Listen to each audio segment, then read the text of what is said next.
नमस्कारं बन्धुओं।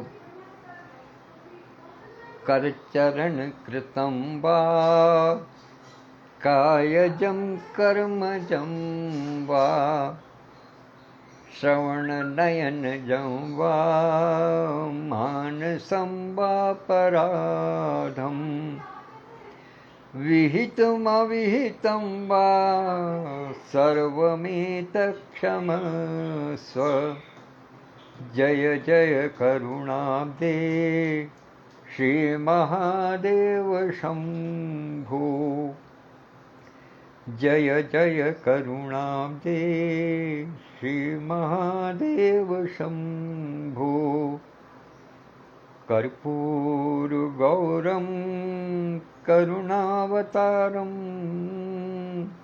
संसार सारं भुजगेन्द्रहारं सदा वसन्तं हृदयारविन्दे भवं भवानी सहितं नमामि। भवं भवानी सहितं नमामि। भगवान भोलेनाथ के चरणों में प्रणाम करते हुए काशी नगरी बनारस से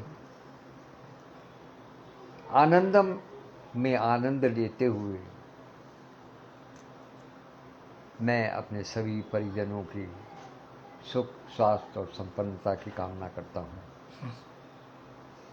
और सीधे सीधे आज के वाक्यांश पर आता हूँ। आदरणीय डॉक्टर वर्षा खन्ना दीदी ने कल एक शब्द दिया था, सुस्थिर मन, और आज दी मन की चंचलता। मैं समझता हूँ कि दोनों ही अपने आप में अलग अलग विचार रखते हैं। लाइव में हम दोनों लोग साथ साथ हैं। आप लोग समझिए कितनी बड़ी सौभाग्य की बात है लाइव में साथ होना। और मैं प्रणाम करता हूं आप सभी के सामने और बढ़िया बढ़िया वाचन। मैं जा रहा हूं मिठाई फूल माला लाने। बहुत अच्छी पूजा होने वाली है सर के निर्देशन में और आप लोग आनंद लीजिए वाचन का। Thank you sir. Thank you. तो दोनों ही शब्द अपने आप में अलग अलग चरित्र को दर्शाते हैं। जैसा मैंने कल कहा था कि सुस्थिर मन ऐसे मान करके चलिएगा कि जिस प्रकार से समुद्र की सतह का शांत होना मगर उसके अंदर हलचल का बना रहना, ये एक विशेष बात है सुस्थिर मन की कि मनुष्य को हमेशा धैर्यवान होना चाहिए, धीरता गंभीरता उसके अंदर आनी चाहिए। लेकिन आज का वाक्य है मन की चंचलता। तो मन की चंचलता वास्तव में क्या है? साधारण शब्दों में समझा जाए तो मन की चंचलता ये है कि अभी हमारे मन में कोई भाव है, दूसरे पल दूसरा भाव है और थोड़ी देर बाद में जाकर के फिर भाव अपने बदल जाते हैं। तो जिसको हम आज की तारीख में एक फिकल माइंडेडनेस कहते हैं, जो बहुत से हमारे मित्रों में भी देखी जाती है और समाज में तो अक्सर देखी जाती है, क्योंकि कोई आदमी कभी किसी एक बात पर स्थिर रहने की स्थिति में भी नहीं होते बहुत बार। और ये विशेष रूप से आपने राजनीति में तो देखा ही होगा कि राजनेता अभी एक मिनट पहले कोई बात कर रहे हैं और तुरंत एक मिनट बाद ही जब उनको ये लगता है कि हम इसके अंदर कहीं घिर जाएंगे तो वो उसको बदल देते हैं। तो वो क्या है? वो उनके मन की चंचलता है। वो सुस्थिर मन नहीं है। चंचल मन में हमेशा लहरें उठती रहती हैं, हमेशा कोई ना कोई विचार आता रहता है, जाता रहता है, आता रहता है, जाता रहता है।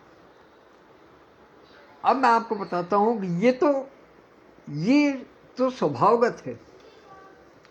अब मन की चंचलता वास्तव में शांत कैसे हो सकती है, किस प्रकार से आप उसका सदुपयोग कर सकते हैं। ऐसा नहीं है कि हर चीज़ के केवल हानि ही हानि है, या हर चीज के केवल लाभ ही लाभ है।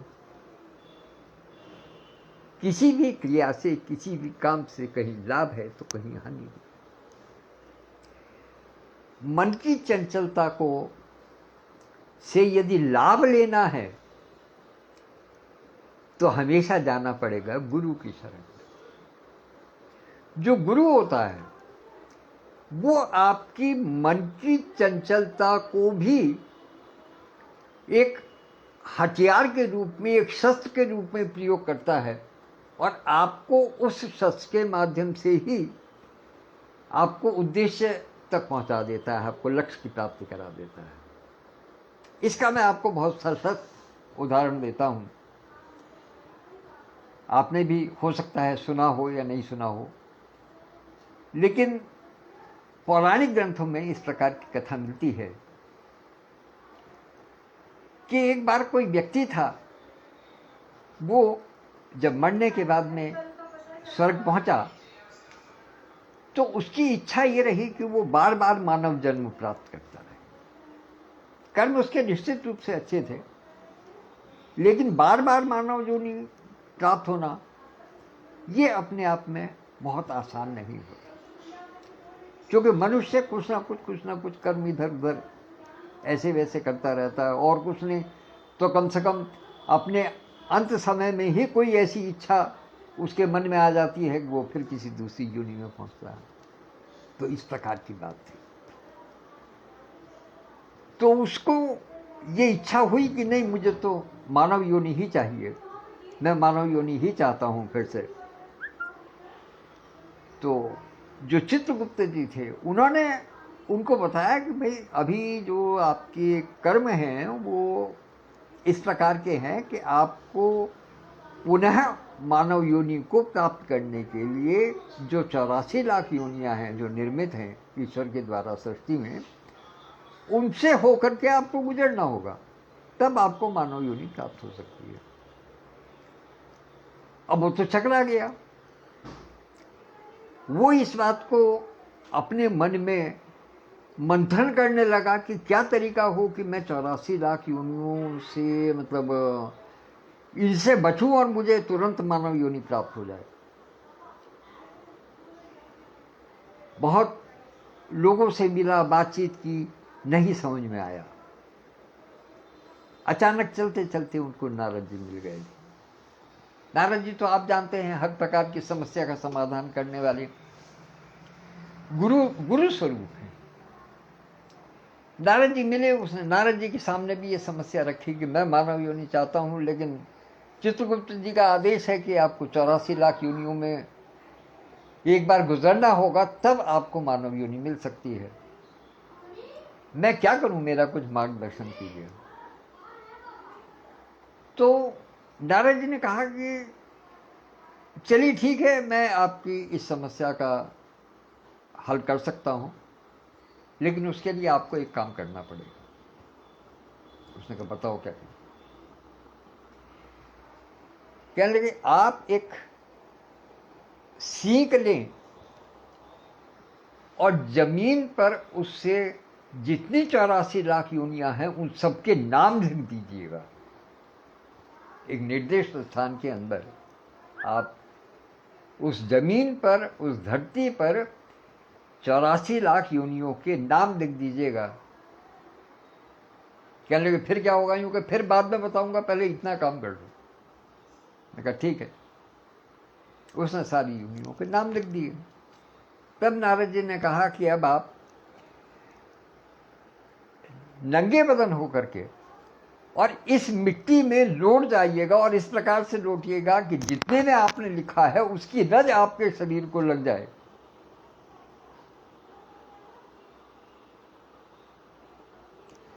व्यक्ति के समझ में नहीं आया कि नारद जी क्या कहना चाह रहे हैं, लेकिन चूंकि उनको आदेश हुआ और उसने उनको गुरु मान लिया था तो ले जाओ, उसने मान ली उनकी बात। जब ये सारा काम करके खड़ा हुआ तो नारद जी ने कहा कि अब जाकर के चित्रगुप्त से कहिएगा कि मैं सारी 84 लाख योनियों में घूम करके आ गया हूं, अब मुझे मानव योनि दे दीजिए। तो कहने का मतलब ये है कि ये उसके मन की शंका थी या चंचलता थी। मैं तो इसे चंचलता ही कहूँगा, इसलिए कि उसका उद्देश्य सही था, लेकिन वो परिणाम को बहुत जल्दी चाह रहा था। ये चंचलता थी उसकी, वो परिणाम बहुत जल्दी चाह रहा था। उद्देश्य तो उसका सही था, और जब उद्देश्य सही होता है तो मन की चंचलता का समाधान गुरु करते हैं। तो इसलिए हमेशा गुरु की शरण में रहें। आपके मन की चंचलता, आपके मन की उद्विग्नता, आपके मन की शंकाएं, आपके मन की समस्याएं, सबका समाधान होगा। इसीलिए कहा गया है कि गुरु गोविंद दो खड़े काके लागू पाए, और बलिहारी गुरु आपने गोविंद दियो। तो मन की चंचलता को आप एक अच्छे शस्त्र के रूप में भी प्रयोग कर सकते हैं। उससे आप बहुत कुछ प्राप्त भी कर सकते हैं।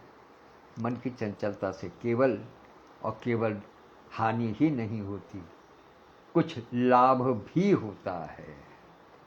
लाभ प्राप्त करना है मन की चंचलता से, तो गुरु की शरण में जाइएगा। गुरु आपको ये बताएंगे कि आपको किस रास्ते पर चल करके आपकी चंचलता का, या तो वो आपके मन की चंचलता को शमन कर देंगे। ये गुरु की क्षमता है, और किसी की नहीं है इस संसार में। या तो आपके मन की जो शंका है, जो उसकी चंचलता है, उसका शमन कर देंगे, उसका नाश कर देंगे, या उसमें से कोई ऐसा सूत्र निकाल देंगे कि आपकी मन की चंचलता भी बनी रहेगी और आपको नुकसान भी नहीं होगा, हानि भी नहीं होगी। चंचलता केवल यही नहीं है कि अभी यहाँ बैठे, अभी वहाँ बैठे, अभी वहाँ बैठे। दूसरी चीज, एक मन की चंचलता जो, ये तो मैंने आपको एक तरीके से आध्यात्मिक दृष्टिकोण से एक चीज़ बताई कि किस प्रकार से गुरु जो है वो सहायक हो सकते हैं।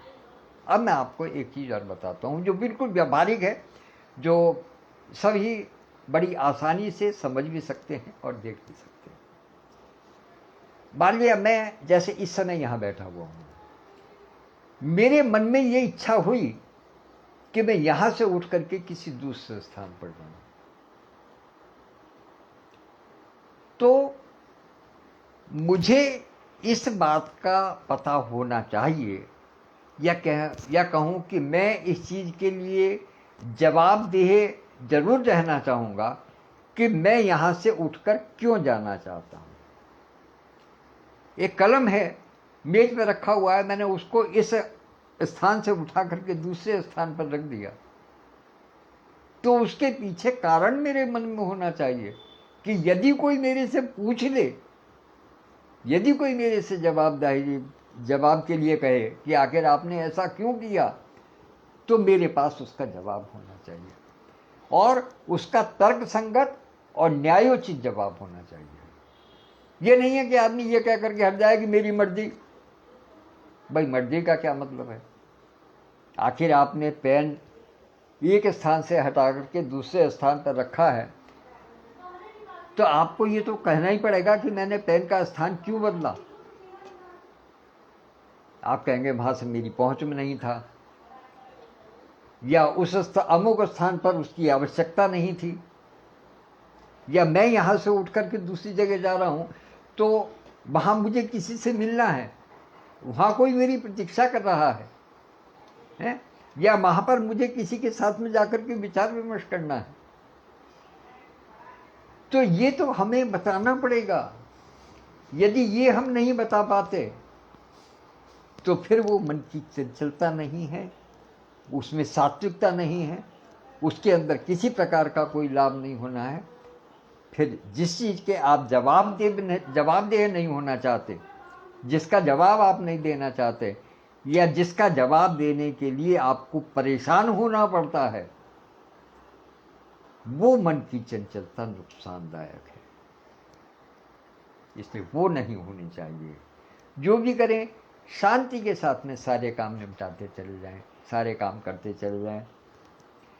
ईश्वर का, गुरु का ध्यान रखें, मन को अपना काम करने दें, बुद्धि को अपना काम करने दें और दिल को अपना काम करने दें। मन, बुद्धि, दिल तीनों अलग अलग चीज़ें हैं और सबकी अलग अलग प्रवृत्ति है, सबकी अलग अलग प्रवृत्ति है। सबको अपनी अपनी प्रवृत्ति के हिसाब से काम करने दें, लेकिन बुद्धि जो है, विवेक जो है, उसकी लगाम सब पर होनी चाहिए। केवल दिल से काम नहीं होगा, केवल मन से काम नहीं होगा। जब तक बुद्धि और विवेक का साथ उसमें नहीं होगा, परिणाम कभी भी सही नहीं हो सकता। और बुद्धि और विवेक की प्राप्ति के लिए हमें गुरु की शरण में जाना होगा, तभी हम वास्तविक मन की चंचलता से लाभ उठा सकते हैं, उसका हमें सदुपयोग किया जा सकता है उसका। तो मित्रों, इन्हीं शब्दों के साथ में आज मैं अपनी वाणी को विराम देता हूं और उपस्थित होने के लिए यूएसए से आदरणीय आभा मेहता दीदी बहुत बहुत स्वागत करता हूं, और श्री नाथद्वारा की धरती से आदरणीय विधुभूषण त्रिवेदी भाई साहब और आदरणीय विद्युत प्रभा चतुर्वेदी मंजू दीदी, और नेपाल की धरती से हमारी बहन संतोष तुलसियान जी, और बनारस काशी की धरती से मेरे पास बैठी हुई, बिल्कुल बिल्कुल करीब, एक दीवार भर का फासला, उस पर बैठी बहन कात्यायनी दीदी, सबका स्वागत है, सबको प्रणाम करता हूँ, सबका आभार व्यक्त करता हूँ, और कल अपने समय पर फिर उपस्थित होऊंगा। तब तक के लिए आज्ञा दीजिएगा। धन्यवाद, नमस्कार, ओम नमः शिवाय, जय जय शिव शंकर, हर हर महादेव।